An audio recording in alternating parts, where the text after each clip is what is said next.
오늘 은혜 받으실 말씀은 베드로전서 5장입니다. 신약 382페이지 베드로전서 5장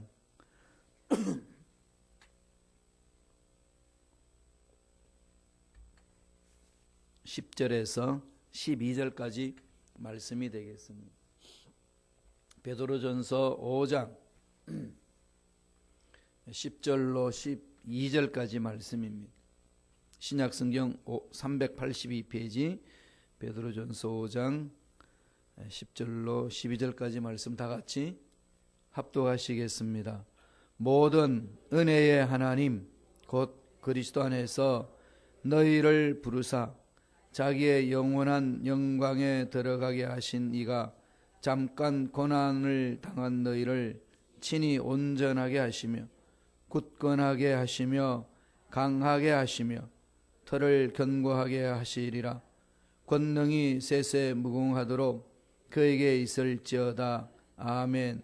내가 신실한 형제로 아는 실루아노로 말미암아 너희에게 간단히 써서 권하고 이것이 하나님의 참된 은혜임을 증언하노니 너희는 이 은혜에 굳게 서라. 아멘. 이 말씀으로 은혜로 살라, 은혜로 살라라는 제목으로 은혜 말씀을 나누겠습니다. 우리 성도님들이 신앙생활하면서 가장 많이 사용하는 단어가 뭐겠습니까? 은혜죠. 은혜입니다. 원래 우리 순복음 시카고교회도 은혜교회였습니다. 그죠? 순복음 은혜교회. 시카고에 있었는데 시카고 순복음 시카고교회로 제가 오기 전에 전임 목사님이 개명을 했습니다. 은혜, 그만큼 은혜를 사모하죠. 은혜 받았다, 은혜를 받아야 한다.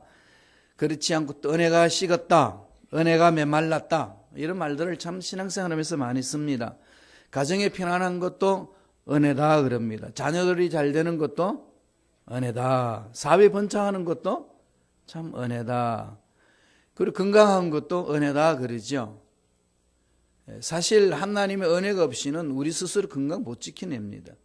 아무리 내가 건강하게 살려고 해도 하나님이 우리 생명을 거둬버리시면 그 건강이 무슨 소용이 있겠습니까?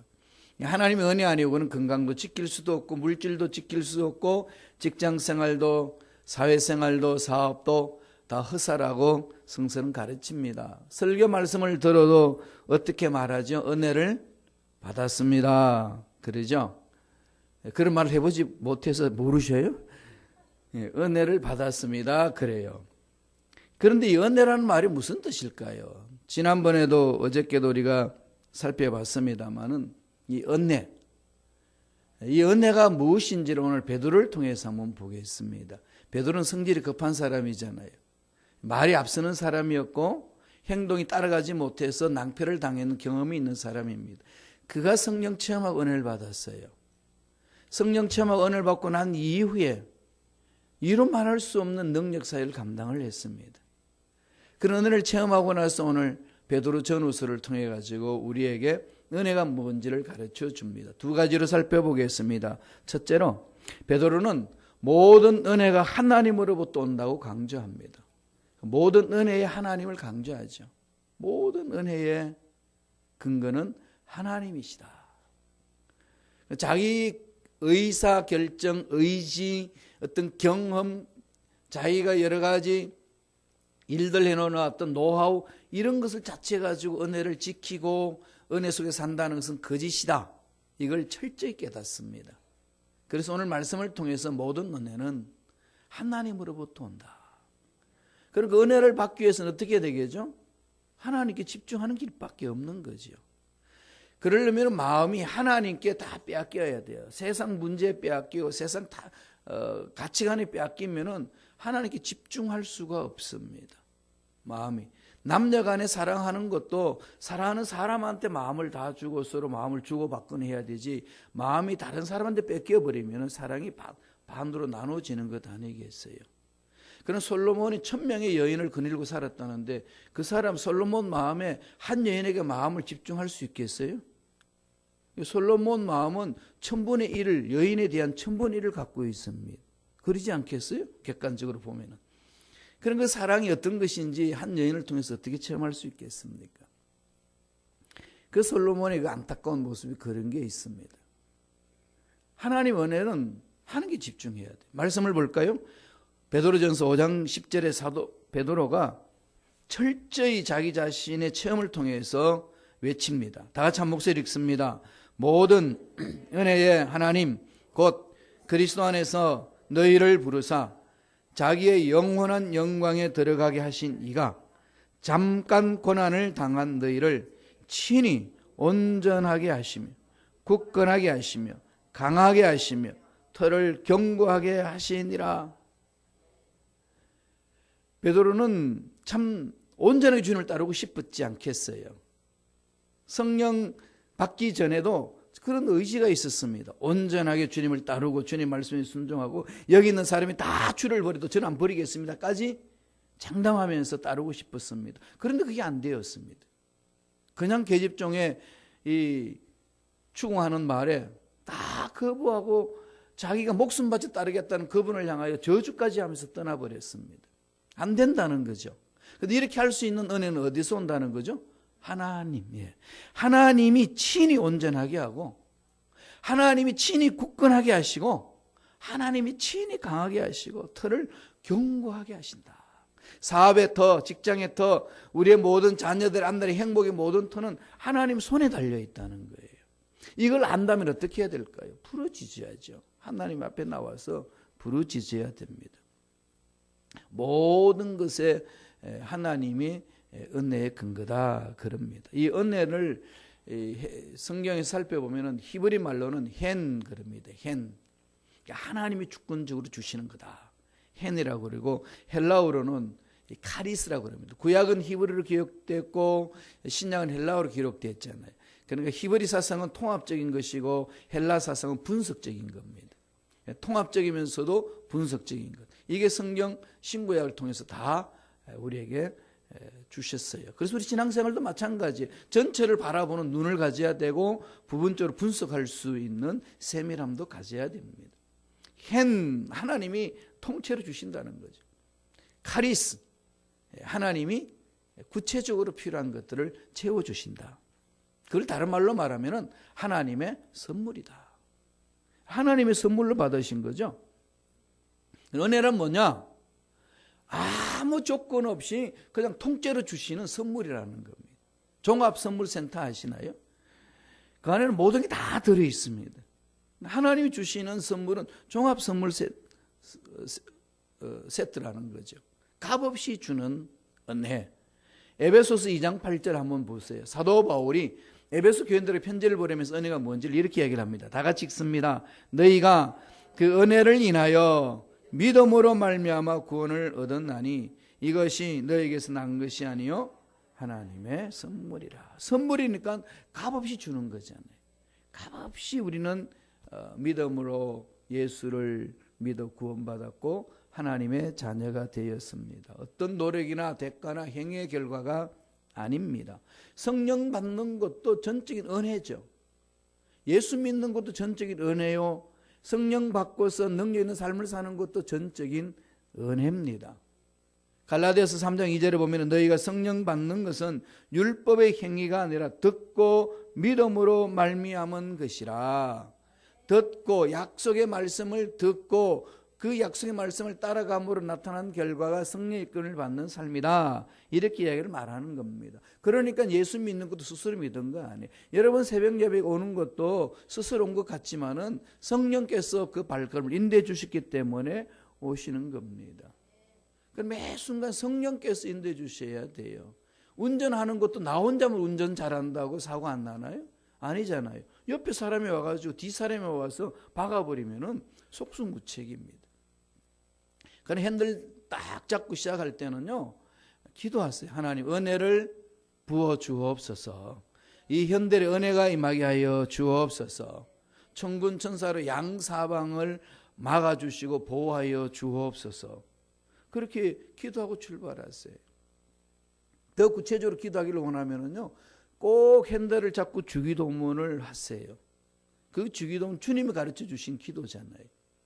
그러니까 예배 끝날 때 하는 기도문이 아니고 매 순간 주님과 교제할 때 하는 기도입니다. 주님이 가르쳐 주신 기도거든요. 악에서 떠나가게 하시고 보호하여 주시고, 이 모든 것이 구구절절이 다 우리 필요를 위해 사는 관계를 맺는 그 기도문이 주기도문이 있습니다. 꼭 그렇게 사업장에 들어가셔도 직장에 들어가셔도 늘 주기도문을 외우고 그렇게 시작하세요. 하나님 보호를 받지 않고서는 우리가 견딜 수가 없습니다. 창세기 6장 8절에 보면은 노아는 은혜를 입었더라 그랬습니다. 은혜를 입어가지고 노아 식구를 다 살려냈어요.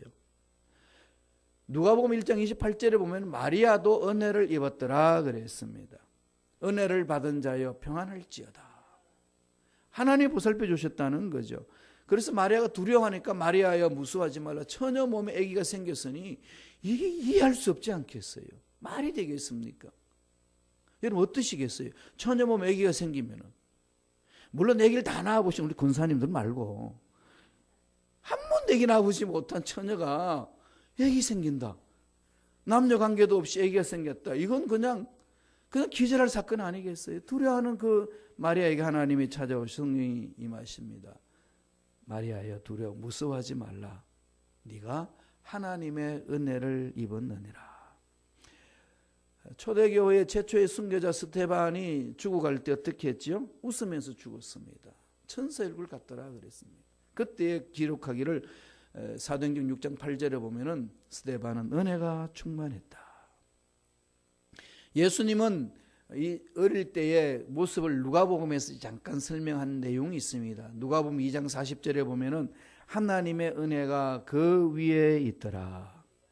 그죠? 노아도 은혜를 입었고 마리아도 은혜를 입었고 스데반도 은혜를 입었고 예수님도 주의 은혜가 그 위에 있습니다. 그렇다면 예수 믿는 저와 여러분은 삶이 어떻게 되어야 될까요? 은혜가 있는 삶이 되어야 됩니다. 그런 은혜가 넘쳐나기를 축원합니다. 다니엘도 하나님 은혜를 입은 사람이지요. 거기 바벨론 포로로 끌려가서 왕을 섬기지 않습니다. 느부갓네살 왕도 섬기고 다리오 왕도 섬기고, 그리고 자기는 바벨론 포로로 고레서 왕이 들어왔을 때 고레 칙령으로 예루살렘 다 돌아갈 수 있는데 다니엘은 돌아가지 않고 그 자리에서 하나님 일을 다 감당했습니다. 여러 왕들을 섬기면서 그는 오직 하나 지킨 게 있어요. 뭐죠? 하나님 은혜에 집중했습니다. 우상 숭배 하도록 다 격려하고 독촉하고 또 이 공문으로 온 나라에다가 방을 붙여가지고 그렇게 공포했음에도 불구하고 다니엘은 무릎을 꿇고 기도합니다. 기도하면은 사자굴에 던져지는 것을 알면서도 기도합니다. 사자굴에 떨어졌을 때 사자들로부터 아무 피해를 입지 않았습니다. 그때 성경 뭐라고 이야기하나요? 다니엘은 하나님의 은혜를 입었더라. 사업이 잘 되는 것도, 직장생활에 윤택하게 하는 것도, 여러분 건강 지키는 것도 하나님의 은혜가 임할 때 가능합니다. 그걸 꼭 기억하셔야 돼요. 선물이다. 은혜 속에 잠기자. 또한 은혜가요, 카리스가 다른 뜻이 있습니다. 이 뜻을 많은 분들이 잊어버리시더라고요. 카리스 그럼 거저 주시는 선물로 지금 아시잖아요. 또 하나는요, 카리스는 라틴어로 말하면 그라찌아 그럽니다. 그라찌아. 이 그라찌아라는 말은 희생이라는 단어가 뜻이 있습니다. 희생. 그라찌아라는 것은 이게 이제 이 라틴 계통의 사람들은 이게 은혜로운 삶, 행복한 삶, 감사합니다 그럴 때 그라찌아 이런 말을 많이 쓰거든요. 그라찌아 이 말은 이 은혜, 그레이스, 영어로는 헬라어로는 카리스, 히브리어는 헨 이렇게 얘기를 하는데 그 뜻이 뭐냐? 거저 주시는 선물 있는 반면에 희생이라는 뜻이 있습니다. 희생. 다시 말씀드리면 하나님의 은혜가 임했다는 것은 하나님이 우리를 대신해서 희생하셔서 주셨다는 겁니다. 그 말씀이요, 디도스 2장 11절에서 13절에 그 말씀을 풀어줍니다. 한번 읽어볼까요? 다 같이 읽습니다. 모든 사람에게 구원을 주시는 하나님의 은혜가 나타나 우리를 양육하시되 경건하지 않은 것과 이 세상 정욕을 다 버리고 신중함과 의로움과 경건함으로 이 세상에 살고 복스러운 소망과 우리의 크신 하나님 구주 예수 그리스도의 영광이 나타나심을 기다리게 하셨으니, 예수 그리스도로 인하여서 우리가 살고 예수 그리스도로 인하여 행복을 누리고 예수 그리스도로 있어서 영원히 살아갈 수 있는 천국을 소유했는데, 그런 삶을 살아갈 수 있는 것은 그리스도 십자가 은혜라는 겁니다. 그리스도 십자가 은혜는 뭘까요? 예수님이 우리를 위하여 대신하여 죽어주셨습니다. 이것은 독생자 예수를 우리를 살리기 위하여 하나님이 희생시킨 거죠.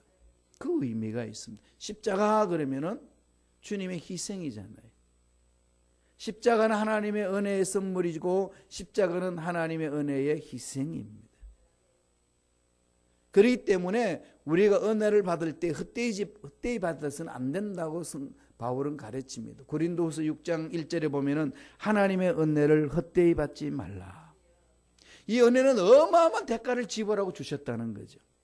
저와 여러분들은 예수 그리스도를 믿는 것이 그냥 예수님 나의 구세주를 믿습니다, 한순간의 신앙 고백으로 구원받아 하나님 자녀가 되었지만은, 그렇게 순간적으로 자녀가 될 수 있는 특권은 누가 희생을 하셨다고요? 예수님이. 은혜라는 말은 희생이라는 말이 있습니다. 죽기까지 우리를 대신해서 희생을 치러 주셨고 우리가 그 은혜로 살아났습니다. 그렇다면은 저와 여러분들 어떻게 해야 되죠? 이 은혜를 소중히 여길 줄 알아야 됩니다. 은혜를 잊어버리면은 정말로 배은망덕한 사람이 되는 겁니다. 인간관계에 있어서도 서로 관계가 깨어지는 것은 그런 것 아니겠어요? 은혜를 모를 때에, 배은망덕하게 생활할 때 그 사람하고 관계가 깨어지는 것이 일상생활에 나타나는 현상들입니다. 그렇다면 예수 믿는 저와 여러분들은 하나님과 관계가 어떻게 될까요? 독생자를 어마어마한 그 희생을 통해 가지고 독생자를 주기까지 하면서 저와 여러분을 살려주셨습니다. 이 은혜는 평생 갚아도 갚을 수 없는 은혜입니다. 그래서 매 순간 고백하는 거 아니겠어요? 나는 사랑에 빚진 자입니다. 하나님의 은혜에 빚진 자입니다. 그럼 하나님의 은혜에 빚진 자는 어떻게 되겠어요? 늘 빚진 자의 마음으로 하나님이 원하시는 일에 집중해야 된다는 겁니다. 그러면 하나님이 쓰시는 거죠. 하나님이 쓰시면은 병든 자를 쓰시면 병을 고쳐서 쓰십니다. 물질이 없는 자를 쓰실 때는 물질을 주시면서 쓰십니다. 지식이 없는 자를 쓰실 때는 지식을 주시기까지 하면서 쓰십니다. 그게 역사를 통해서 많이 보여주지 않습니까? 오늘 우리 본문에서 봤듯이 베드로도 그냥 무식쟁이 아닙니까? 어부인데 하나님 앞에 쓰임 받으니까 귀한 영적 비밀을 깨닫고 오늘 성경을까지 기록해서 우리에게 하나님의 말씀을 건면합니다. 그러니까 내가 못한다, 힘이 없다, 능력이 없다, 돈이 없다, 가진 게 없다, 나이가 많다, 나이가 어리다, 이건 하나님 앞에 아무 문제가 되지 않는다는 겁니다. 하나님이 쓰시면 고쳐서 쓰십니다. 뭐가 있어서 쓰시는 것이 아니라 그냥 하나님 고쳐서 쓰시기 때문에 우리들이 해야 될 일은 하나님을 믿고 따라가기만 하면 됩니다. 그래서 히브리서 12장 15절에 너희는 돌아보아 하나님의 은혜에 이르지 못하는 자가 있는가 두려워하라. 하나님의 은혜에 이르지 못하는 자가 있는지 두려워하라는 겁니다. 그들을 위해 기도해 주라는 겁니다. 은혜를 우습게 보지 말라는 거예요. 은혜를 잃어버리는 것을 우습게 생각하지 말라는 겁니다. 은혜를 잃어버리면요 쓴뿌리가 난다고 그랬어요. 쓴뿌리가 나가지고 사람 속이 뒤틀어집니다. 한 사람의 은혜가 사라지면 가정에도 쓴뿌리가 생기고 교회에서도 쓴뿌리가 생기고 직장과 사업장에도 쓴뿌리가 생겨서 본인만 망하는 것이 아니라 주위 사람까지 어렵고 힘들게 만든다는 겁니다. 은혜를 받지 못한 한 사람으로 인하여서 어려워진다는 얘기입니다. 그렇다면 어떻게 해야 되겠어요? 매 순간 하나님의 은혜를 찾고 구하고 받아야 될 줄로 믿습니다. 은혜 속에 사시기 바랍니다. 모든 것의 근거는, 은혜의 근거는 하나님이라고 가르칩니다. 두 번째, 오늘 본문 12절 하반절에 보면은 은혜에 굳게 서라 했습니다. 은혜에 굳게 서는 신앙을 가져야 된다는 거예요. 은혜에 굳게 서라. 말씀을 보실래요? 베드로전서 5장 12절입니다. 다 같이 한 목소리 천천히 읽습니다. 내가 진실로 아는 실로 안으로 말미암아 너희에게 간단히 써서 권하노니 이것이 하나님의 참된 은혜임을 증언하노니 너희는 이 은혜에 굳게 서라. 이 은혜에 굳게 서라. 다시 말하면 무슨 말씀이죠? 은혜에 떨어지지 않도록 조심하라. 사람들이 돈 떨어지면은 어떠시죠? 아무렇게나 사시나요? 난리 나죠? 돈 떨어지면은.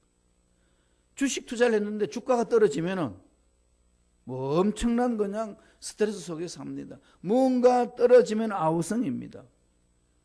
대학 입학 시험에 떨어지면은 집안이 초상 집안이고, 직장 시험에 떨어지면은 고통 중에 울며 불며 난립니다. 그런데 그보다 더 훨씬 중요한 하나님의 은혜가 떨어졌는데도 아무 감각이 없어요.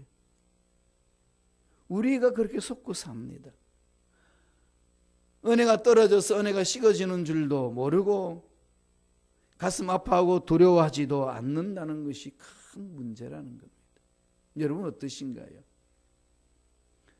모든 것이 하나님의 은혜라 이 주제하에서 우리 한 주간 특별 새벽 기도를 갖습니다. 은혜가 뭔지를 하나님으로부터 우리는 체험해야 될 것이고, 정말로 내가 하나님의 참된 은혜 속에 있는지를 돌아봐야 될 것이고, 그럼 은혜를 체험한 삶은 어떤 삶이 되어야 될 것인가 돌아봐야 되지 않겠습니까? 정말 은혜를 듬뿍 체험하면은 세상의 문제가 문제로 보이겠습니까? 안 보입니다. 초대교회 에베소 교회를 향하여 요한계시록에서 하나님 평가를 하시는데 뭐라고 그러시죠? 칭찬하다가 책망합니다. 뭘 책망하시나요? 처음 사랑을 잃어버렸다. 처음에 받았던 은혜를 잃어버렸다. 식어진 은혜가 있다는 겁니다. 은혜가 식어지면 어떻게 되죠? 되펴야 됩니다. 회복해야 돼요. 사사기 5장에 보면 삼손이 나옵니다. 삼손은 하나님의 은혜로 나실인으로 태어났어요. 나실이라는 것은 하나님에 바쳐진 존재입니다. 그러므로 하나님에 바쳐진 그 존재는 하나님이 간섭하시고 하나님 다스리니까 하나님이 주시는 능력이 어마어마합니다. 그 능력으로 마껏 휘두르다가 이방 여인 들릴라의 꼬임으로 인하여서 죄를 짓습니다. 그런데 자기는 죄 중에 있는지도 몰라요. 죄를 지어서 하늘 은혜가 도망가고 은혜가 떨어지고 식어졌습니다. 머리카락이 다 잘렸어요. 그런데 그 은혜가 떨어진 줄도 모르고 그 들릴라가 유혹을 합니다. 야, 왔다. 저기 왔다. 일어나가지고 치려고 그러니까 속수무책이에요. 아무 힘이 없습니다. 아무 힘이 없어요. 은혜가 떨어지면은 그래요. 은혜가 떨어지면 예배가 멀어지고 교회가 멀어지고 기도가 사라지고 사랑과 봉사도 사라집니다. 교회에서 일하는 것이 짜증이 나요. 왜 나 혼자만 일을 해야 돼? 저 사람들은 그냥 놀고 먹고 있는데. 이런 게 그냥 불만이 가득해집니다. 그래서 하나님 맡겨주신 어떤 직분에 대해서 의식이 없어져요. 이게 무슨 의미일까요? 은혜가 떨어졌다는 겁니다. 돌아보세요, 여러분. 은혜가 충만히 임했을 때 어떤 신앙 삶이었는지, 기도가 어땠는지, 예배 삶이 어땠는지. 은혜가 떨어지면 힘이 떨어집니다. 육신적이 되고 세상적이 되기 때문에 결국은 낭패를 당합니다. 시편 30편 6절 보세요. 은혜가 떨어진 사람의 모습을 이야기를 합니다. 다 같이 읽습니다. 진실로 각 사람은 그림자같이 다니고 헛된 일에 분뇨하며 재물을 쌓으나 누가 취할는지 알지 못하나요? 헛된 일에 막 난리를 치는 거고, 헛된 일에 마음 다 뺏기고, 헛된 일에 시간 뺏기고, 돈 모은다고 그랬지만 그 돈이 도둑들이 가져가는 줄도 모르고 모으는 이런 어리석은 삶을 살 수밖에 없다는 이 얘기입니다. 하나님 앞에 마음을 집중하여 하나님의 말씀에 순종할 때에 손해보는 것 같지만 손해보지 않습니다. 절대로 사랑에 많아있고 풍요하신 하나님은 우리를 손해보도록 만들지 아니하십니다. 그런 능력이 있다면 어떻게 하죠? 그 하나님 능력이 있기 때문에 배짱이 있잖아요. 내가 이 세상에서 내가 손해보고 살지. 믿음으로 손해보고 살겠다 선포하는 그 자에게 하나님은 결코 손해보도록 내버려두지 아니하신다는 겁니다.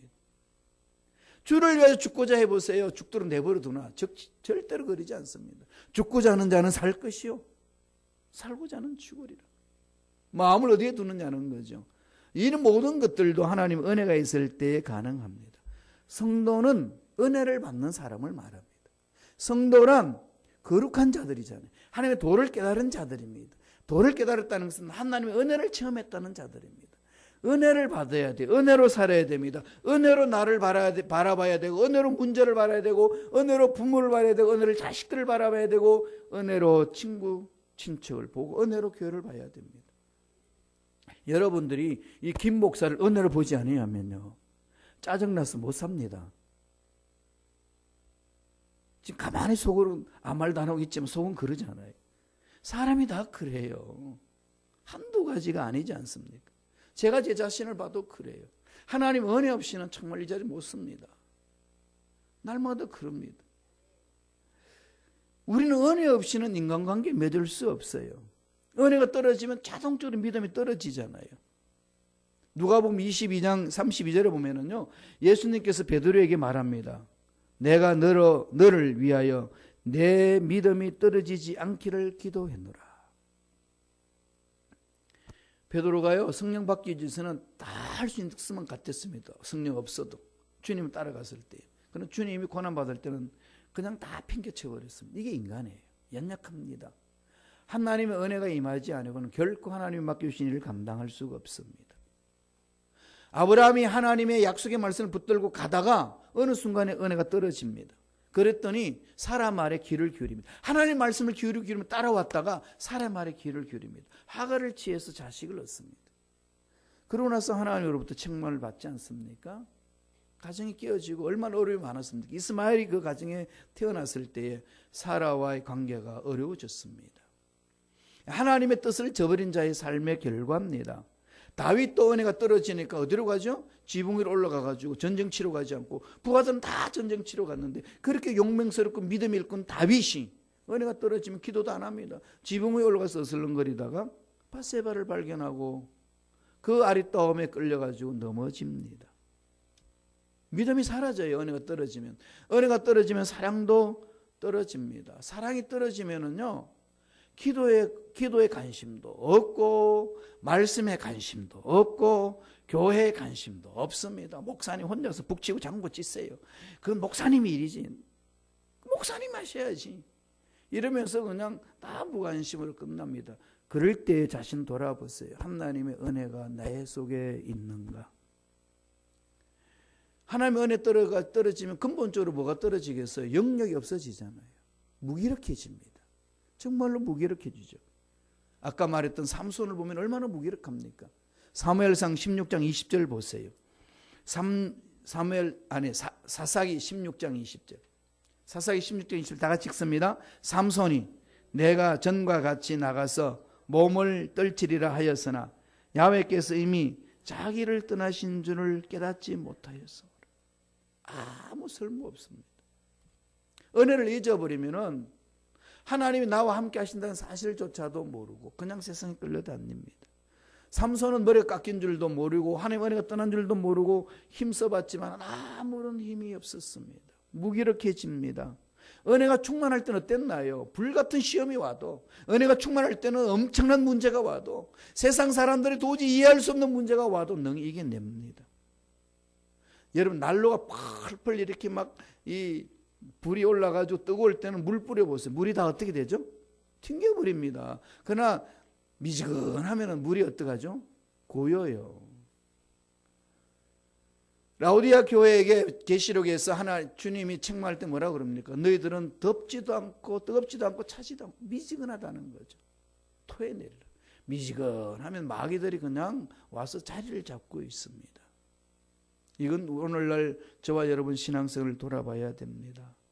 은혜가 충만해야 믿음이 충만하고 사랑이 충만하고 영역이 충만해서 하나님 맡겨주신 일을 감당할 수가 있습니다.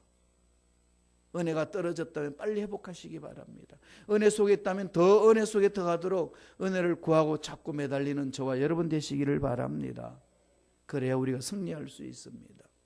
은혜 없이는 살 수 없습니다. 모든 것을 은혜로 행하는, 그래야만 하나님 예배하신 복을 듬뿍 체험하고 누리고 나누는, 정말 하나님께 감사가 넘쳐나는 멋진 삶이 되시기를 간절히 축원드립니다. 기도하겠습니다. 하나님 아버지 감사합니다. 오늘도 생명을 연장시켜 주셔서 이 특별 새벽 기도에 나올 수 있도록 기회를 주심을 감사합니다. 주신 말씀 한판에 새깁니다. 주여, 하나님의 은혜 없이는 살아갈 수가 없으니 말로만 은혜 없이 살아갈 수 없다는 것이 아니라 하나님의 은혜를 듬뿍 체험하여 주셔서 은혜 충만하여 세상의 어떤 문제 앞에서도 능히 이겨내는 담대한 신앙을 가진 승리한 일꾼들이 되게 역사하여 주옵소서. 악한 마귀들은 떠나갈지어다. 은혜를 빼앗고 은혜 속에 들어가지 못하도록 미혹하는 마귀는 사라질지어다. 머리부터 발까지 모든 육체의 질병도 깨끗하게 치유함을 받을지어다. 예수 이름으로 명하노니 머리부터 발까지 모든 신경세포 조직은 새롭게 생성될지어다. 혈관계통의 질병도 치유함을 받을지어다. 모든 암세포는 떠나갈지어다. 뼈마디마디는 정상으로 맞춰 들어갈지어다. 하나님 은혜 감사 예물 드립니다. 드린 손길 기억하여 주시고 30배, 60배, 100배, 1000배, 만배 복을 받아 누리며 하나님께 영광을 돌리며 주위 모든 사람들에게 복된 물질, 복된 삶을 나눌 줄 아는 넉넉한 손길들 되게 축복하여 주시옵소서. 감사하고 예수님 이름으로 기도드리옵나이다. 아멘.